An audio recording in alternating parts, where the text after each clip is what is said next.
ম্যাট্রিক্সের প্রকার। আমরা সংজ্ঞা জানব সারি ম্যাট্রিক্স।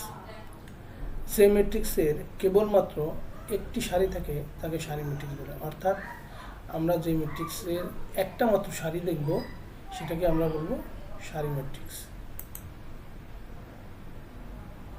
যেমন 2 3 4 5, এই যে একটা ম্যাট্রিক্স আছে 2 3 4 5 ভুক্তি নিয়ে, এটা একটা সারি ম্যাট্রিক্স। ঠিক A1 A2 A3 up to AN, অর্থাৎ এখানে n সংখ্যক ভুক্তি আছে কিন্তু সারি আছে একটা, সুতরাং এটা একটি সারি ম্যাট্রিক্স।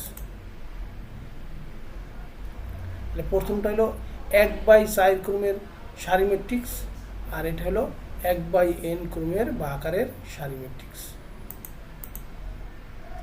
কলাম ম্যাট্রিক্স, যে ম্যাট্রিক্সের কেবলমাত্র একটি কলাম থাকে তাকে কলাম ম্যাট্রিক্স বলে।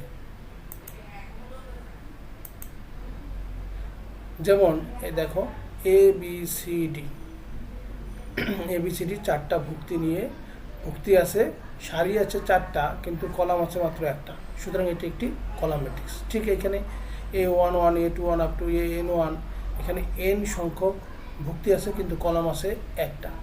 প্রথমটা হলো 4/1 ক্রমে, অর্থাৎ 4টা সারি আছে এই জন্য 4/, আর কলাম আছে একটা, 4/1 ক্রমের একটি সারি কলাম ম্যাট্রিক্স। আর এটা হলো n/1 ক্রমের বা আকারের একটি কলাম ম্যাট্রিক্স।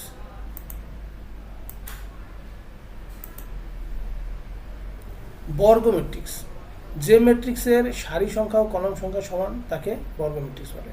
এটা খুবই সুন্দর এবং গুরুত্বপূর্ণ একটা সংজ্ঞা। বর্গ ম্যাট্রিক্স, যে ম্যাট্রিক্সের সারি সংখ্যা ও কলাম সংখ্যা সমান তাকে বর্গ ম্যাট্রিক্স বলে। যেমন আমরা এখানে দেখতেছি কি, সারি আমাদের 2টা, কলাম আছে কটা, 2টা, সো এটা একটা 2/2 ক্রমের বর্গ ম্যাট্রিক্স। এখানে আমাদের 3টা সারি আছে আর আছে 3টা কলাম, এটা 3/3 ক্রমের একটি বর্গ ম্যাট্রিক্স। ঠিক এখানেও 3/3 ক্রমের একটি বর্গ ম্যাট্রিক্স আছে। তাহলে এরা প্রত্যেকেই বর্গ ম্যাট্রিক্স। তাহলে বর্গ ম্যাট্রিক্সের সংজ্ঞা কি?